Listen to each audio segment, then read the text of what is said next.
Assalamualaikum warahmatullahi wabarakatuh. Damai sejahtera, Om Swastiastu, Namo Buddhaya, salam kebajikan, Rahayu, Shalom, salam dan bahagia. Saya sangat senang berbagi dengan sahabat semuanya berkenaan topik yang sangat menarik, yaitu segitiga restitusi. Segitiga restitusi bukanlah konsep yang baru. Namun dalam konteks pada hari ini, saya melihat bagaimana konsep ini dapat menjadi landasan yang kuat untuk membangun budaya positif di sekolah, di keluarga, hingga di masyarakat dalam menciptakan anak yang berkarakter sesuai nilai-nilai kebajikan universal. Demikian halnya Ki Hajar Dewantara menyatakan, maksud dari pendidikan adalah menuntun segala kodrat yang ada pada anak didik, bahwa mereka akan mencapai keselamatan dan kebahagiaan yang setinggi-tingginya, baik sebagai manusia maupun anggota masyarakat. Selanjutnya, Nadiem Makarim mengatakan, besok dimanapun, lakukan perubahan di mana Anda berada. Maka dari itu, mari kita bersama-sama menjelajahi potensi besar dari segitiga restitusi dalam membangun budaya positif yang inklusif dan berkelanjutan. Saya yakin dengan pemahaman yang mendalam tentang konsep ini, kita akan menciptakan perubahan yang positif dalam komunitas kita hingga pada trisentra pendidikan, ada pendidikan formal, non-formal maupun formal. Bapak Ibu yang saya banggakan, lebih baik tidak jadi guru daripada jadi guru tidak baik. Maka mari menjadi guru yang dicintai ketika ada, dirindukan ketika tidak ada, hingga dikenang di saat sudah tiada. Demikian video pembelajaran praktik baik yang akan saya bagikan kepada Bapak Ibu semuanya, sehingga penerapan segitiga restitusi kepada anak didik bisa terjalankan dengan baik. Salam dan bahagia. Horas.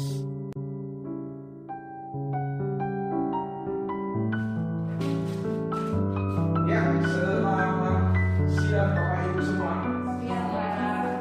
Baik, hari ini saya akan bawakan untuk diseminasi budaya positif bersama saya Esron B. Purba.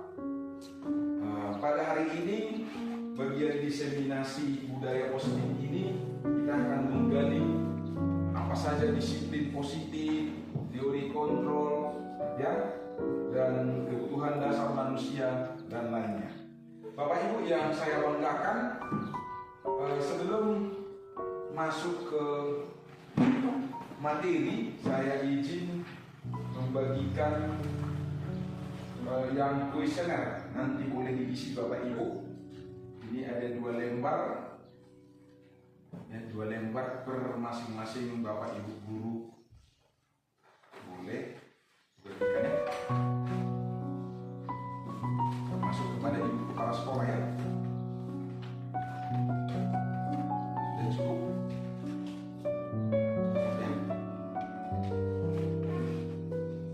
Ini ada 10 langkah, ya Bapak Ibu. Oke, baik Bapak Ibu hebat semuanya. Kita lihat diseminasi budaya positif yang hari ini kita bahas, ya. Bapak Ibu boleh melihat apa saja yang menjadi kebutuhan dasar manusia. Kebutuhan dasar manusia. Bahwa manusia itu memiliki rasa kasih sayang dan rasa diterima and belonging. Lalu yang berikutnya, Bapak Ibu juga melihat bahwa manusia itu memiliki kebebasan pasti. Manusia itu juga memiliki kesenangan dan bahkan kekuasaan. Dan yang utamanya memang berbagi. Jadi ada 5 kebutuhan dasar manusia yang kita tahu. Materinya juga nanti akan saya bagikan. Materi tentang kebutuhan dasar ini. Karena hidup berkualitas juga yang akan kita perhatikan nanti. Bertahan hidup itulah bagian kebutuhan dasar dari anak didik kita ataupun kita sendiri sebagai manusia. Misalnya itu makanan, ya, papan pangan tadi, makanan ya, sandang. Iya, itu yang namanya kebutuhan untuk bertahan hidup. Lalu 4 yang lainnya ini sebetulnya menjadi alasan kenapa terjadi ada tingkah laku anak didik kita. Misalnya, mau pengen ada kasih sayang dan rasa diterima, ada perilaku anak-anak kita nanti itu pastinya. Kebebasannya juga, penguasaan dan kesenangan itu sendiri. Maka dari itu Bapak Ibu, kita lanjut. Ini pertanyaannya. Pertanyaan pertama, kalau ada terjadi di kelas kita masing-masing Bapak Ibu, hukuman dapat mendisiplinkan anak. Boleh ada yang bersedia untuk menjawab atau menanggapi? Ya, silakan Ibu Syanturi. Hukuman dapat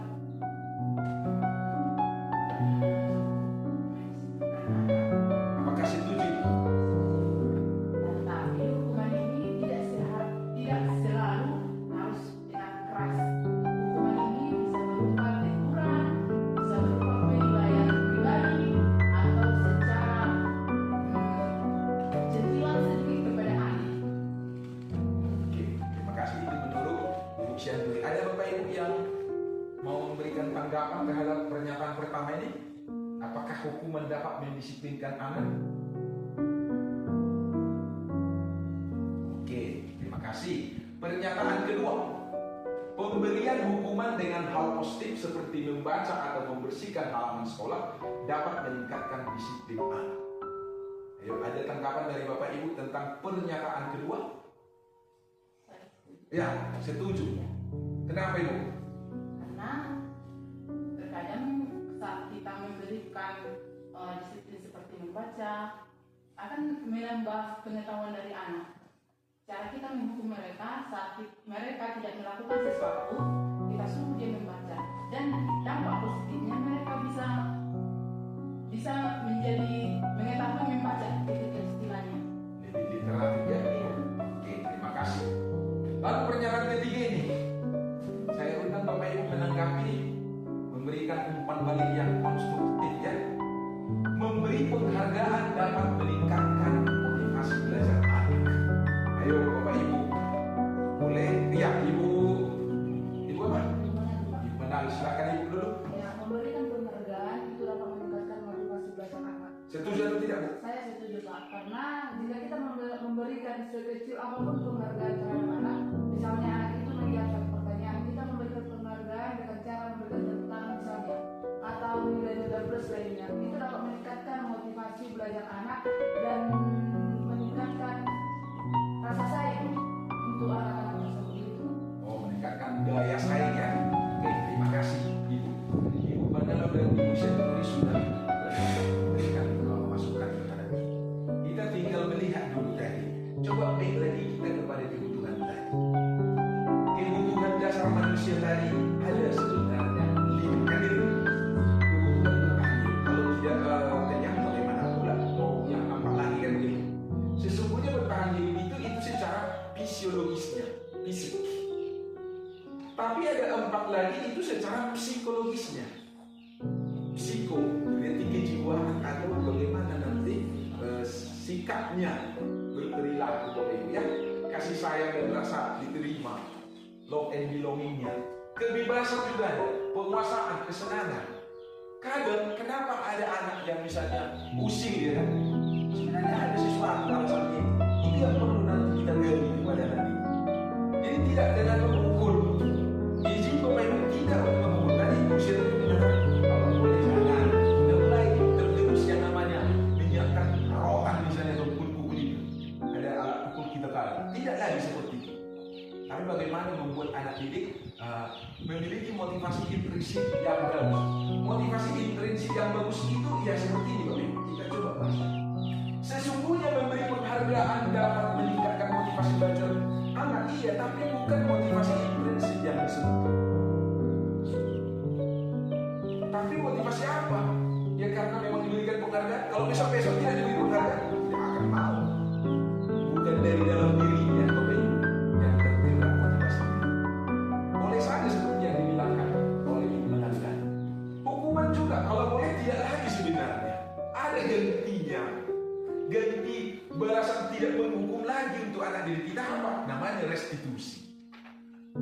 restitusi. Ya, kita merestitusi anak didik kita dengan memberikan pertanyaan-pertanyaan pemantik. Kenapa nak berbuat begitu? Nanti alasan-alasan itu yang bisa kita simpulkan. Mungkin karena dari rumah ada permasalahan, bisa saja. Makanya begitu tingkah laku anak kita. Dan pemberian hukuman dengan hal positif. Kalau boleh hal positif, walaupun hal positif tetap jangan kita berikan hukuman. Tapi apresiasi. Begitu Bapak Ibu ya. Nah ini dia. Jadi kita sebetulnya lebih condong pada tidak setuju kepada semuanya ini. Apalagi yang pertama, kalau boleh tidak ada hukuman gitu. Karena hukuman versus konsekuensi. Ya, kita lihat Bapak Ibu untuk disiplin. Nah, makna disiplin itu membuat orang menggali potensi menuju sebuah tujuan yang lalu begini, terkadang disiplin itu jadi membuat ketidaknyamanan kan. Secara umum, pengertian umum dari disiplin itu memaksa diri untuk ya jadi tidak nyaman, memaksa. Bukan untuk dihargai tadi atau pencapaian suatu tujuan mulia sebenarnya.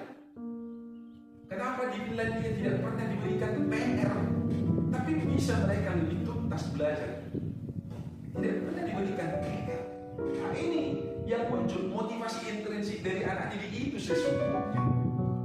Nah itu yang perlu kita lihat. Jadi disiplin itu terkadang ya harus sesuai dengan motivasi intrinsik. Coba ini pertanyaannya. Mengapa kita memiliki peraturan yang harus menggunakan helm bila mengendarai kendaraan? Misalnya, coba alasannya apa? Kalau kita kaitkan kepada nanti kalau ini kita tanya atau kepada kita diri kita sendiri, kira-kira memakai helm ini karena apa? Silakan Ibu. Demi keamanan apabila terjadi seperti benturan sedikit supaya tidak mengenai kepala. Wow, luar biasa ya. Jadi itulah yang sangat diinginkan. Bukan karena dia tidak ditangkap polisi atau ya hilang ya bukti pelanggaran. Bukan itu. Kalau itu dia tujuannya, ya pasti tidak akan mau nanti memakai helm di daerah kita yang tidak ada polisi. Kan gitu motivasinya itu. Nah, itu yang kita gali nanti kepada kita. Lalu pertanyaan kedua, mengapa kita memiliki peraturan 3M waktu masa COVID ya? Jadi dirasakan menggunakan masker, mencuci tangan dan menjaga jarak. Kalau itu kita pakai sama seperti dia, bukan karena biar tidak ditangkap oleh pihak keamanan yang di pasar sana kan, tapi untuk diri sendiri supaya tidak kena COVID-nya. Nah, jadi untuk mendukung motivasi intrinsik itu kembali ke nilai-nilai keyakinan bahwa keyakinan lebih menggerakkan seseorang dibandingkan mengikuti peraturan. Nah ini kalau hanya peraturan ya sebenarnya akan dilanggar. Namun harus sesuai dengan motivasi dari anak. Saya sekolah karena pengen saya mau pintar. Nah motivasi dari dalam diri, bukan karena disuruh oleh tulangnya atau sebutlah misalnya keluarganya. Nah, itu yang kita lihat menjadi sebuah nilai-nilai kebajikan universal nanti yang muncul. Apa contoh nilai-nilai kebajikan universal? Bertanggung jawab, kan begitu. Kalau misalnya dia menjadi orang yang disiplin, pasti kalau dari dirinya itu disiplin, maka tanggung jawab itu ada pada dia. Ya, misalnya kita mengikuti pelatihan tepat waktu. Itu pasti tanggung jawab itu yang muncul. Itulah nilai kebajikan. Kerja kerasnya nanti. Terkadang kita suruh juga anak-anak membersihkan taman ya kan. Selain untuk kebersihan tadi, nilai kebajikannya ada juga untuk tanggung jawab dari anak didik kita. Bukan hanya bersih sekolah, walaupun itu juga salah satu nilai-nilai kebajikan universal. Nah, lalu Bapak Ibu, coba. Ini bagian kegiatan kepalang tangan. Nah, ini ceritanya. Saya coba misalnya ada tulisan di, saya buat dulu izin ya, ibu kepala sekolah boleh saya ambil dulu selembar, saya tuliskan di sana. Lihat Pak ya. Ya, ini izin belum dilihat oleh Bapak Ibu kan, karena sekarang mau saya tuliskan. Saya izin kepala sekolah. Nah, ini Jadi ada tulisan di sini yang pastinya belum ditahu oleh Bapak Ibu. Lalu saya kasih lagi kepada Bapak kita yang ganteng ini, Bapak Siregar. Coba buat dulu di tangan, simpan dengan bagus Bapak. Sesuai dengan dia. Ada berarti arah Bapak ya. Teman Bapak misalnya Ibu pencetak ya misalnya. Ada kertas kecil ya, tulisannya ada. Itu sangat berharga. Kita rahasiakan. Ini kan Bapak ada sesuatu yang berharga. Lalu sudah di tangan. Kita akan mencoba dengan sebuah tenaga bahwa itu penjahitan nanti akan mempengaruhi Bapak Siregar dengan caranya bagaimana Bapak Ibu penjahitan membujuk Bapak Siregar bisa mengancam bahkan apalagi karena ya sering karena kita kan ada posisi di atas kita pikirkan kita boleh mengancam apa itu yang takut itu kan begitu ya. Nah, buatlah dulu cara Ibu menjahitan apakah hati merayu menyuap bahkan untuk bisa memberikan itu. Coba silakan pengaruhi dulu Bapak Siregar untuk memberikan itu. Bagaimana cara Ibu? Silakan supaya bisa mau dibuka itu. Nah, ayo silakan peragakan dulu Ibu penjahitan. Ya silakan. Ya dicoba saja. Dibujuk atau dimaksakah? Kenapa Ibu memilih memaksa?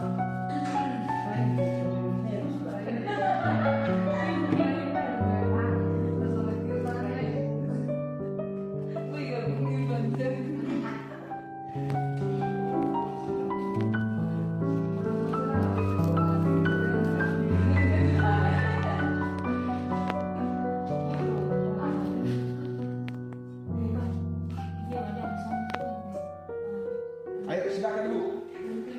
Silakan mulai. Karena disinilah proses bagaimana membuat suatu pertanyaan-pertanyaan membujuklah, memaksa jangan-jangan karena ini kalau boleh jangan memaksa. Tapi gimana caranya? Coba pengaruhi Bapak Siregar untuk memberikan apa yang ditanamnya. Silakan ya. Ayo peragakan aja. Gimana cara Ibu mempengaruhi Bapak Siregar? Silakan praktekkan. Ayo Ibu. Kalau berubah Ya. Silakan. Iya.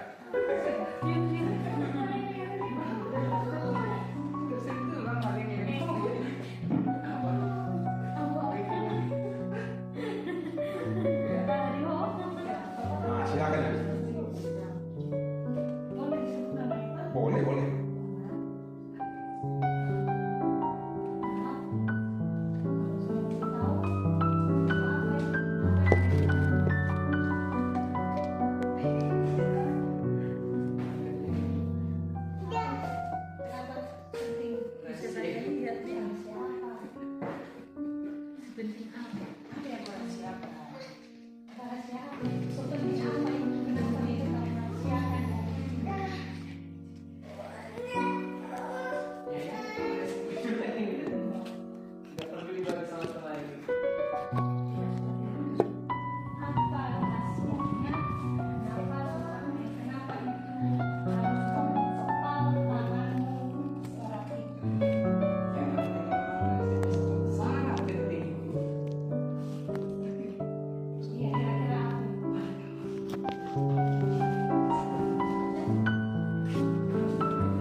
Jadi dari peragaan Ibu Panjaitan dengan Bapak Siregar, belum mampu Ibu Panjaitan merayu Bapak Siregar untuk memberikan rahasia.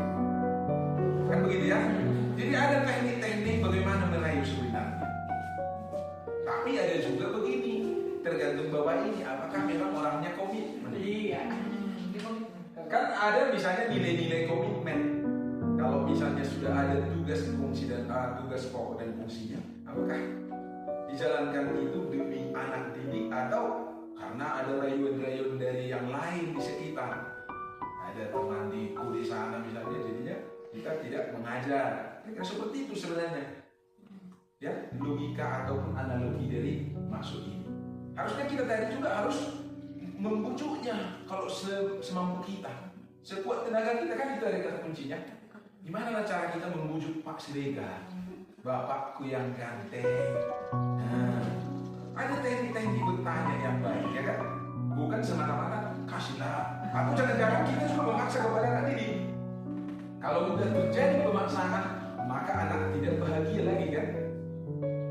Padahal kebahagiaan, filosofi Ki Hajar Dewantara dalam refleksinya itu bahwa kita itu menuntun, bukan menuntut yang menuntut. Guru itu menuntut anak didik. Jadi kita sebagai amongnya, kita sebagai among menuntun anak didik sehingga sampai kepada anak didik yang memang nantinya penerus generasi bangsa. Sesungguhnya kitalah arsitek peradaban, Bapak Ibu. Arsitek peradaban. Kalau misalnya di lagu Terpujilah atau Himne Guru, di belakangnya itu sudah diganti apa gantinya? Apa tanda jasa itu? Pembangun, iya, pembangun insan cendekia. Itu salah satu poin. Dalam hal ini juga kita menjadi penuntun bagaimana kebahagiaan anak didik kita. Mereka itu beraneka ragam, iya, tidak mungkin sama tekniknya untuk mereka karena beraneka ragam. Jadi sesuai dengan kebutuhan, minat dan bakatnya. Itulah nanti yang prinsip pembelajaran berdiferensiasi juga, Bapak. Ya, oke, kita lanjut dari peragaan ini. Terima kasih untuk Bapak Ibu yang sudah memperhatikan. Kita perhatikan perbedaan hukuman dan konsekuensi. Hukuman itu nanti sesuatu yang menyakitkan harus terjadi. Itulah kalau dihukum pasti ada yang menyakitkan. Konsekuensi sesuatu harus terjadi memang, tapi tidak menyakitkan.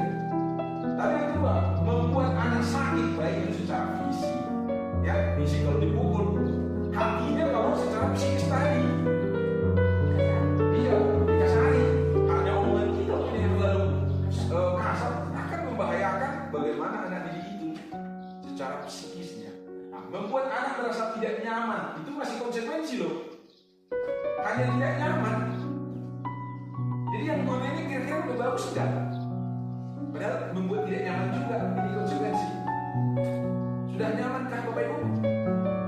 Belum, ya kan? Berarti baguskah konsekuensi?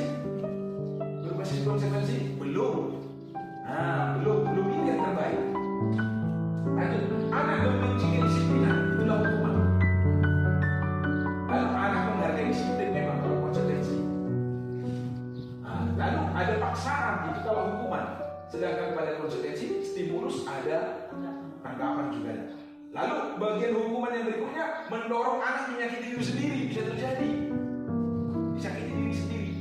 Lalu konsekuensi mendorong anak agar mudah menyesuaikan diri. Ada beradaptasi ya, beradaptasi anak didik kita. Lalu yang berikutnya konsep diri yang buruk akan terjadi pada anak didik kita kalau berbasis hukuman. Konsep diri yang buruk, suka menyenggak. Nah, segala macam. Konsep diri yang baik itu kalau konsekuensi masih memang. Lalu untuk hukuman yang berikutnya, anak belajar untuk menyembunyikan kesalahan. Ya kan? Selama ini misalnya kita PMM misalnya, ada menyembunyikan kesalahan karena kita terbuka. Karena tidak hukuman yang masih yang diberikan kepala sekolah kita, masih berbasis apresiasi. Oke, anak belajar untuk memahami peraturan itu masih konsekuensi. Dan yang terakhir, kalau hukuman itu nanti ada marah lagi dia, ada rasa bersalah, dipermalukan.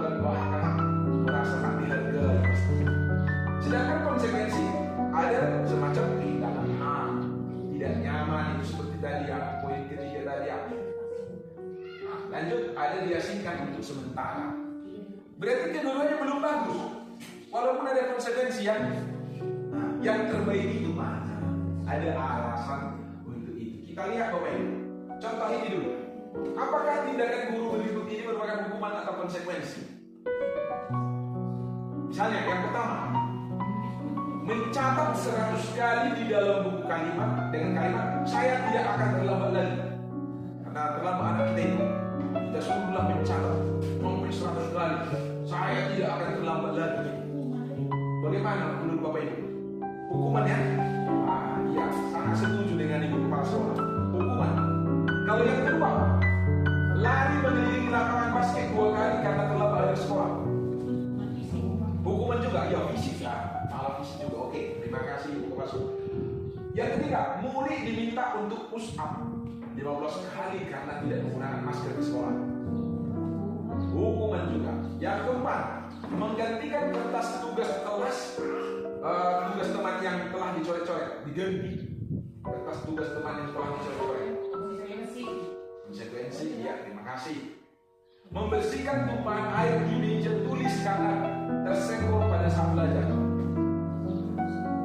Konsekuensi, terima kasih. Yang keenam, murid disuruh untuk mengenakan sepatu seharian di sekolah karena tidak menggunakan sepatu hitam.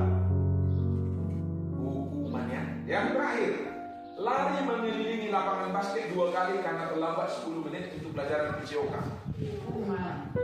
Untuk yang terakhir ini saya tidak setuju dengan Bapak Ibu. PCOK, konsekuensi, olahraga. Jadi poinnya itu kan PCOK.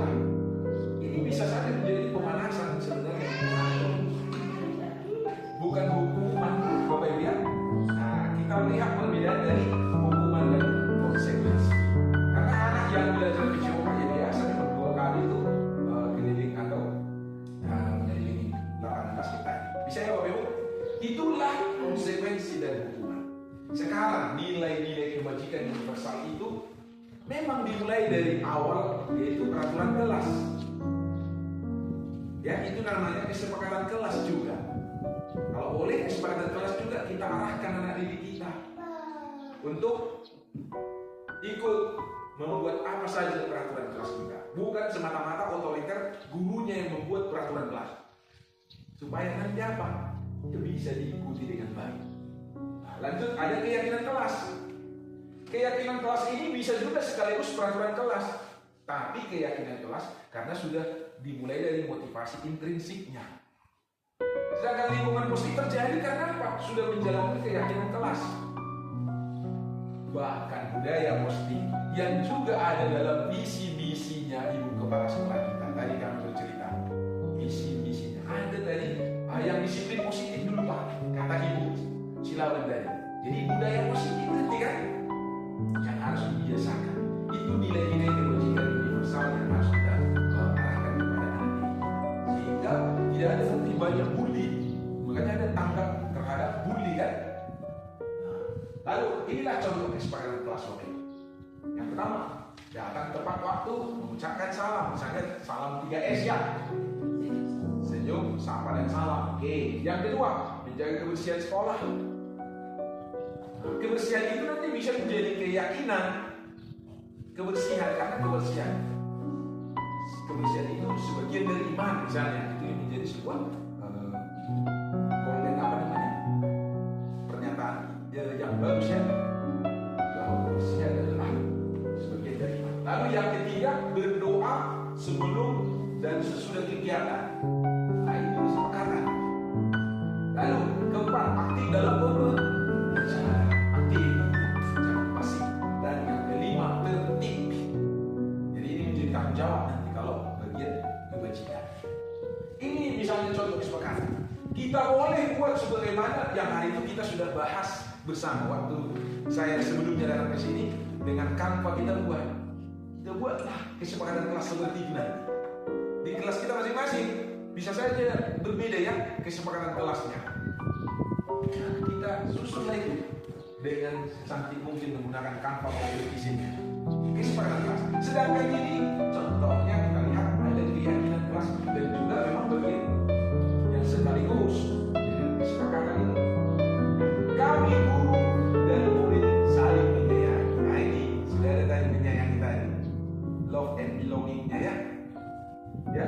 dicintai dan merasa diterima. Nah, ini yang perlu. Kalau sudah diterima kita, memang enak rasanya. Kita harus membiasakan tidak ada yang bermusuhan, ya kan? Yang harus kita harapkan di anak didik kita. Tidak ada yang namanya geng demi geng atau kelompok-kelompok dalam anak didik kita. Kami murid yang semangat belajar. Nah, ini sudah mulai menunjukkan bagaimana motivasi intrinsik dari anak didik. Dan yang ketiga, kami murid yang peduli dengan teman-teman. Jadi peduli itu adalah suatu kebajikan, ya, nilainya kebajikan. Peduli dengan teman. Nantinya kalau menjadi guru dia pasti dibantunya temannya kalau ada misalnya saling untuk kolaborasi ya, itu kalau sudah dibiasakan dari kecil peduli, tidak egois tapi malah altruis nanti.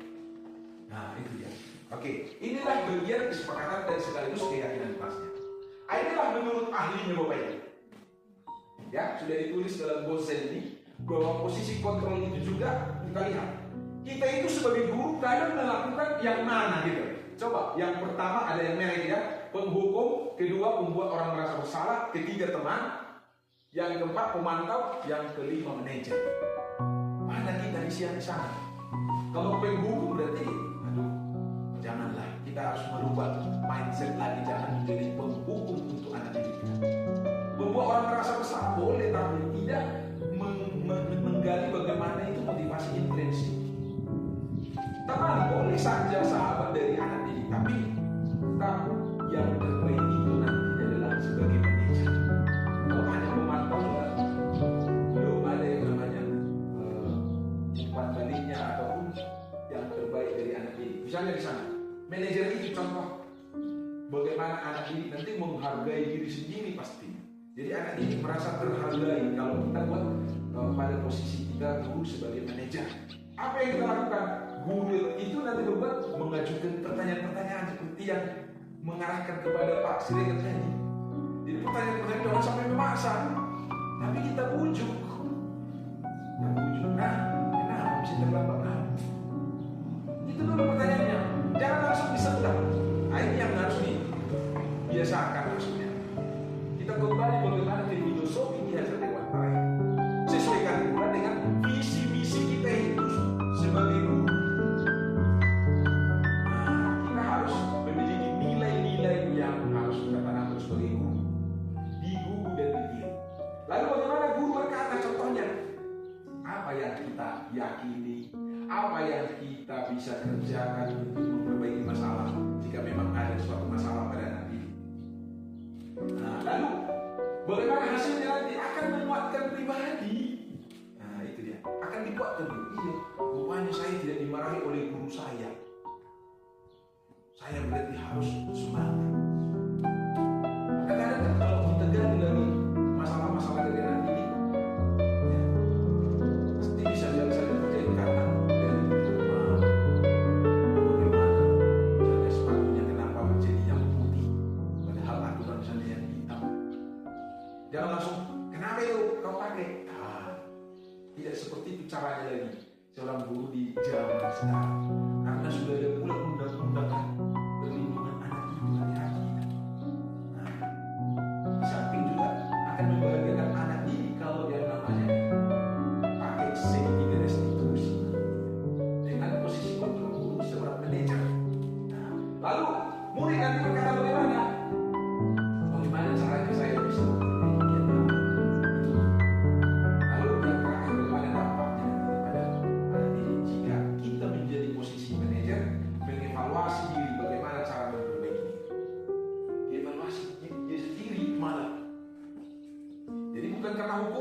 besok ganti gurunya, udah akan berulang lagi itu. Tapi kalau sudah dimulai dari motivasi intrinsik, mau siapapun gurunya nanti, mau siapapun yang piket nantinya, tetap dia akan konsisten pada suatu keyakinan klasik. Gitu. Lalu apa menjadi arti dari restitusi, Bapak Ibu? Ayo kita lihat. Restitusi adalah proses menciptakan kondisi bagi mereka itu untuk memperbaiki kesalahan. Bahwa dia nanti akan kembali ke kelompok mereka dengan karakter yang lebih kuat. The end of education is karakter. Akhir dari pendidikan adalah karakter. restitusi juga merupakan proses kolaboratif yang mengajarkan murid untuk mencari solusi untuk masalah mereka. Ya, jadi restitusi alat kita untuk menyelesaikan masalah yang ada pada anak dan membantu murid berpikir tentang orang seperti apa yang mereka ingin tuju ya, dan bagaimana juga mereka memperlakukan kepada orang lain juga. Terjadilah ekuitas, keadilan. Keadilan itu akan terjadi, bukan lagi orang yang egois. Nah, itu tujuan dari restitusi. Ciri-cirinya apa? Ini Bapak Ibu, saya tawarkan ciri-ciri dari restitusi. Ada 9. Bahwa bukan untuk menebus kesalahan, namun untuk belajar dari kesalahan. Restitusi menuntun untuk melihat ke dalam dirinya, karena motivasi prinsip. Lalu restitusi fokus pada karakter, bukan tindakan. Memperbaiki hubungan kita. Jadi kita menjadi sahabat dari anak didik. Karena kalau sudah dihukum, ya takut juga jadinya kan. Takut untuk berdiskusi dengan kita nanti. Lalu restitusi mencari kebutuhan dasar yang mendasari tindakan. Kebutuhan dasar apa tadi? Yang ada di mata hati. Sebenarnya apa yang diinginkan dia? Kenapa bisa terjadi perilakunya seperti itu? Apakah kebutuhan dasar misalnya yang paling mendasar misalnya makanan tadi, atau secara psikologi ada 4 tadi, rasa menyayang tadi dan diterima, ya kan, kebebasan, kesenangan. Nah, itu juga kah yang diinginkan didasari pada tindakan itu? Lalu restitusi fokus pada solusi, ya. Lalu tawaran bukan paksaan, itulah restitusi, menawarkan kepada diri, jangan memaksa. Restitusi juga merupakan cara yang paling baik, karena ini sudah basis penelitian baik. Ini teorinya jelas dari Gosen, dalam Gosen tertulis ya Bapak Ibu. Lalu restitusi mengembalikan murid yang berbuat salah pada kelompoknya. Jadi tidak menjadi terasingkan kalau membuat masalah ataupun ada masalah itu, jadi besok-besoknya tidak berulang lagi. Maka inilah segitiga restitusi. Segitiga berarti ada 3 tindakan yang harus kita lakukan. Yang pertama Bapak Ibu apa? Nah, boleh kita lihat ini yang pertama, menstabilkan identitas. Yang paling bawah, misalnya setiap orang pasti pernah melakukan kesalahan. Iya, Bapak juga pernah kok melakukan yang seperti itu. Nah, seperti itu menstabilkan. Jadi jangan langsung menyekap mereka dalam suatu kekakan. Kamu kok begini? Jangan. Ya memang saya dulu. Jadi menurutnya baguskah itu? Apa yang dilanggar pada peraturan ataupun keyakinan kelas kita? Kan itu lagi dipertanyakan. Kamu bukan satu-satunya yang pernah melakukan, kan begitu ya? Pernah kok terjadi ini?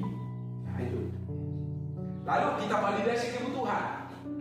Kamu tentu punya alasan melakukan hal itu. Inilah menanyakan bagaimana itu terjadi.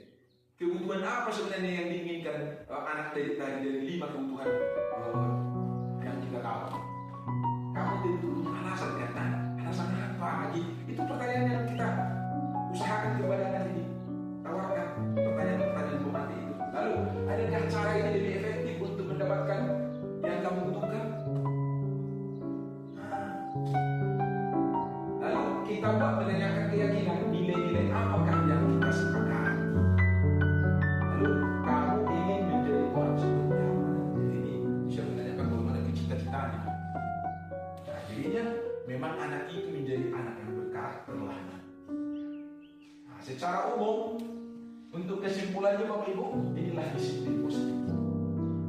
Disiplin positif yang juga masuk dalam visi misi ibu kepala sekolah ataupun visi misi sekolah kita kan, ada budaya positif ataupun disiplin positif.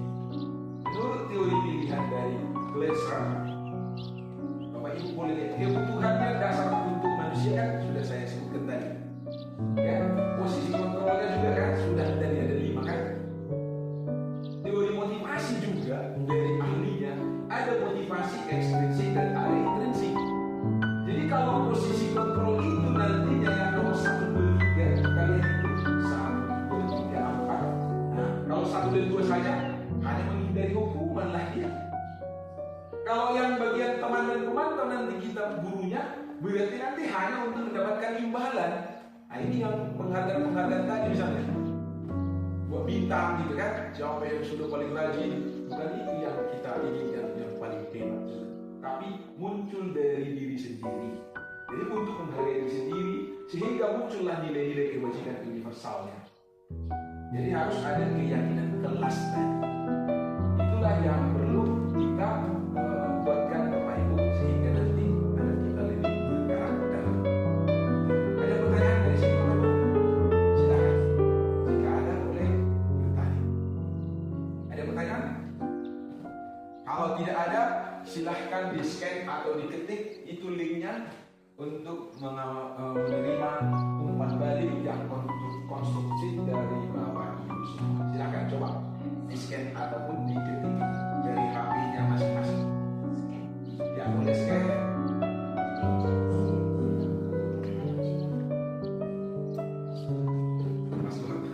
Masuk di dalam.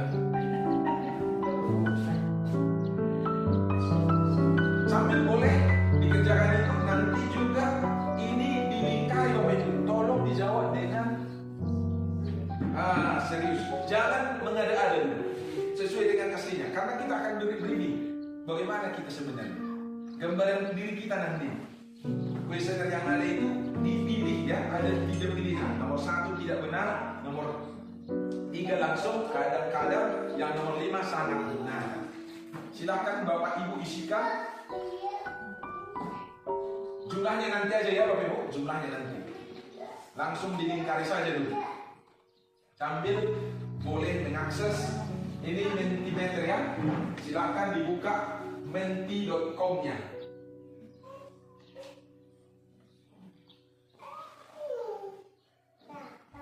Ayo Bapak Ibu, silakan isikan yang boleh di checklist.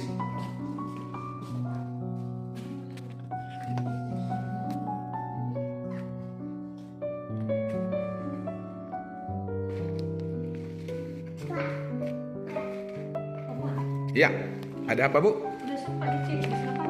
Gak apa-apa, checklist memang checklist. Nanti jumlahnya silahkan diisi sambil di scan ya. Itu mentimeternya.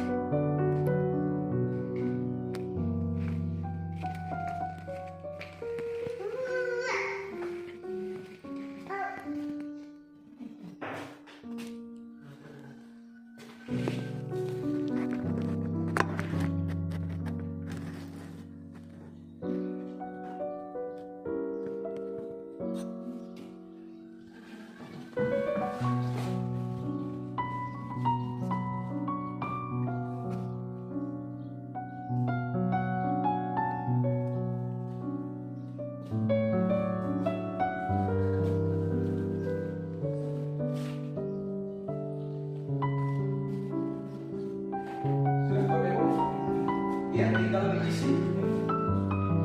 Ada yang paling cocok dengan pertanyaan Anda, silakan diisi Bapak Ibu. Sebenarnya hanya sebentar saja mengisi untuk yang mentimeternya. Sudah di scan Bapak Ibu ya?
kawan sudah mengisi? Alamat menerima Arsenio. Ada bu yang di scan. Ya di. Bukan itu.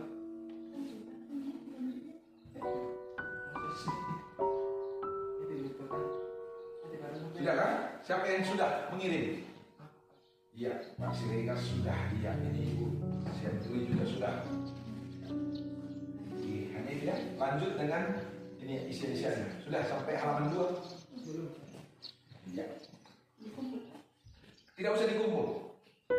Tidak usah, nanti akan kita coba gambaran diri kita nanti ada di sana.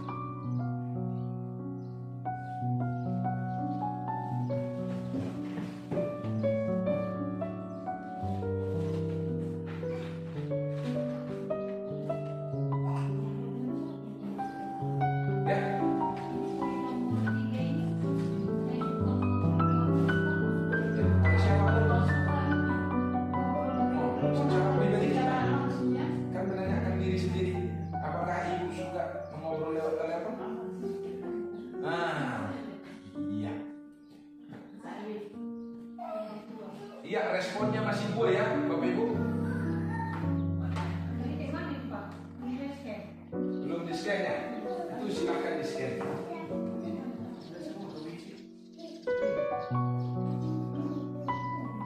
Boleh di scan atau diketik yang sana, tapi panjang ya. Linknya ada juga di bawah.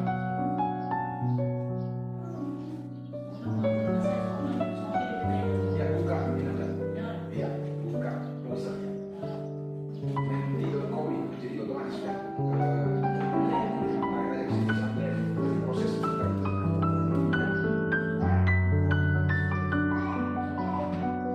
Jadi kita membuat scan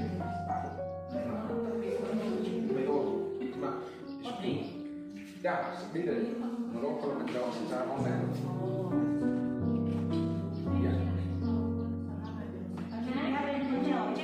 Hanya diklik ya, mana yang kita pilih.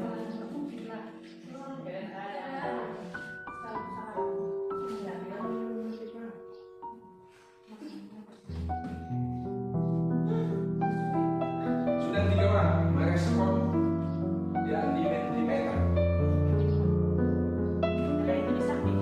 Ya, nanti di samping ya, silakan. Kalau sudah jauh ya, siap. Ya.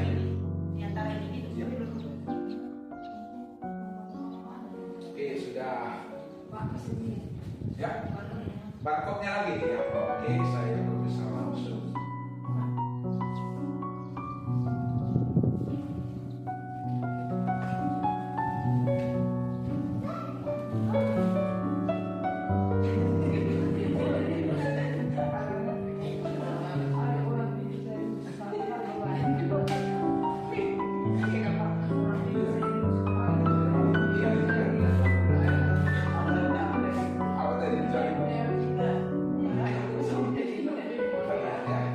Sudah, Bapak Ibu? Dari isikah itu? Ayo, Bapak Ibu. Nanti masih ada lanjutan kita untuk bagian PMM, kinerja, dan lain sebagainya yang perlu kita.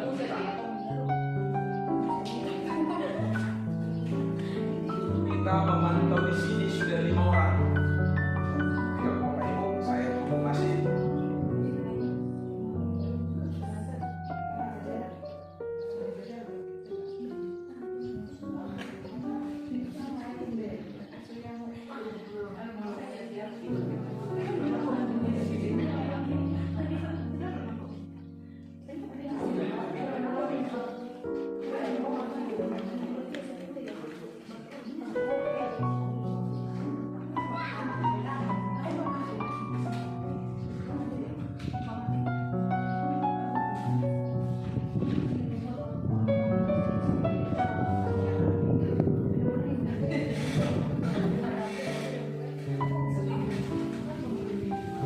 Sudah, Bapak Ibu?